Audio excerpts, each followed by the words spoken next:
LOL take two. LOL take two. LOL take two. Now listen. Words, words, words. I'm so sick of words, sings Eliza Doolittle to that big closet queen, Freddie Eynsford Hill, in the musical My Fair Lady. Of course, Eliza isn't sick of all of her new glamorous gowns, fabulous hats, or all those chocolates she's consuming. It's just those pesky words driving her out onto the street in the middle of the night. Growing up as a boy in Iowa, I never gave in to the whole machismo, you want to fight challenges that boys tried to drag you into. I mean, why on earth would you risk tearing your clothes or messing up your hair when you could take a bully down with a well-thought-through insult, some snappy sarcasm, or even better if you could get a laugh with it? Words are, of course, the basis of our language, the way we communicate, although I find people's actions to be a much better barometer of their motives than what they say. I'm like a canine in that regard. I do find it fascinating how we go from being little pooping and puking babies with the vocabulary range of Pebbles and Bam Bam from the Flintstones cartoons to full-fledged adults, writing novels, pontificating at business meetings, and filling social media with endless streams of nonsense. Sure, we learned the basic stuff from our parents, but when we went beyond simple subject, verb, object sentences, it was the poor teachers who were tasked with moving us forward. How our Urbandale Junior High English teacher, Mrs. Dara, stayed sane while trying to elevate our preteen mess brains astounds me still to this day. And why they picked those years to drum into our heads gerunds, past participles, and introductory phrases is beyond me. We were too busy worrying about acne, bullies, and our burgeoning bodies to retain any of that fancy stuff into our adult years. Well, at least I was. Thankfully, there's Google for things like introductory appositive phrases versus prepositional phrases versus restrictive appositive phrases. Let's face it, if I can get a laugh with a sentence, who cares about those fancy sentence rules? Just stick to comedy rules. The callback, the element of surprise, and that glorious, foolproof rule of three. Of course, what ultimately ends up dictating how we live our lives is words put together in the form of wisdom, bits of sage advice, or adages. The public school system never taught adages. You couldn't minor in adages at the University of Minnesota. No, adages started passing from parent to child as soon as we took our first breath and got spanked by the doctor. And that wisdom varied depending upon what our folks' experience had taught them. Neither a borrower nor lender B probably came from some loan to a loser relative that was never repaid. Many hands make light work was simply a way to drag we kids away from Gilligan's Island reruns and force us into manual labor in the backyard. One bit of wisdom that has stuck with me for over half a century and continues to be more meaningful as my hair falls out is choose your battles wisely. There is always something in the world you can be mad and upset about. There always was, and there probably always will be. And people kind of suck. Only now we have access to it 24/7 on our TVs and phones, in our conversations. It's relentless and exhausting. When I was in my 20s and gaining my voice as an adult, I discovered the power of a well-placed complaint letter for a battle you had chosen. I called them my Mildred Hansen letters. Mildred was this imaginary older Minnesota woman I invented who was as nice as can be in person, but could compose the crankiest, bitchiest letters that would generate action and win her battle. These letters were always from me, but when I wrote them, from somewhere in my psyche, Mildred took over, and that gal was meaner than hell.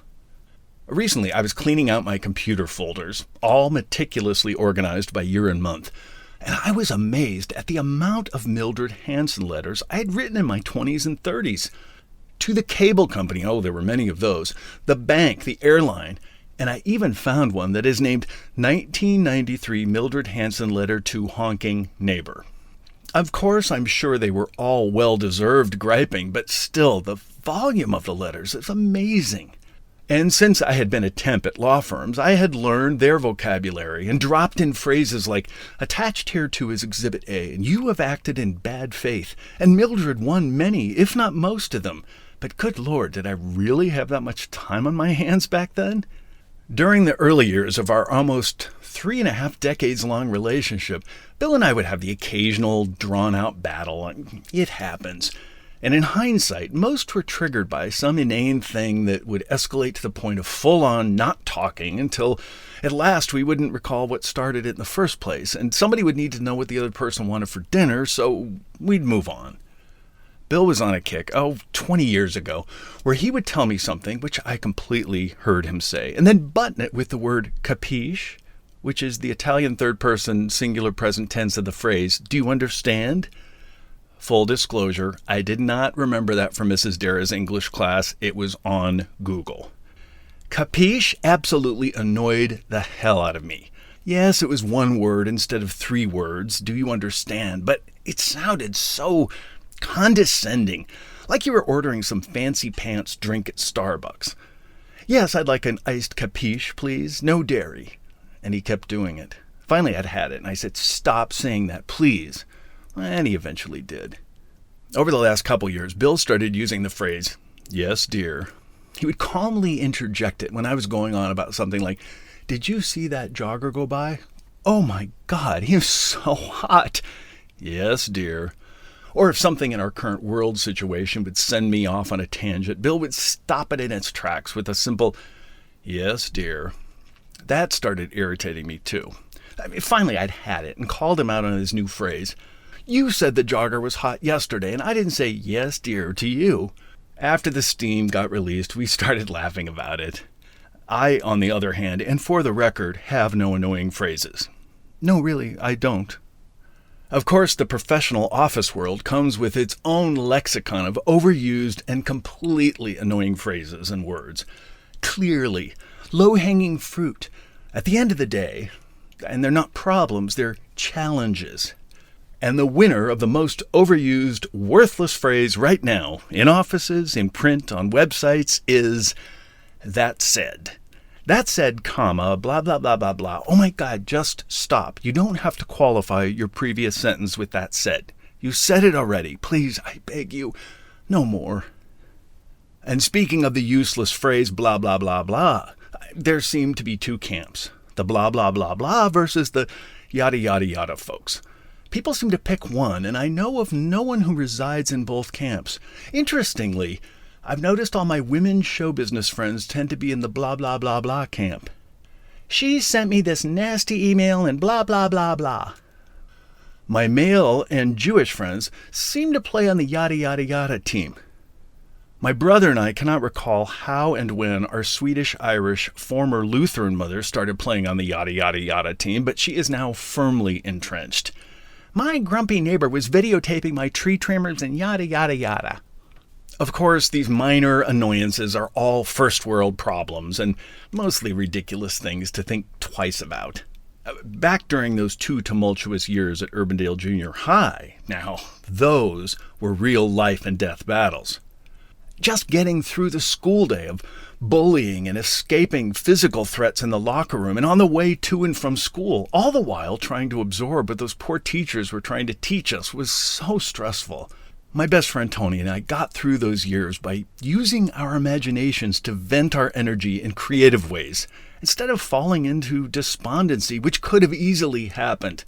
We created plays in my garage, sat for hours after school, our blood sugar spiked up on Coca-Cola, the original cane sugar Coke and not high fructose corn syrup Coke, and drew cartoons and dreamed aloud about the glamorous lives we knew we would eventually live.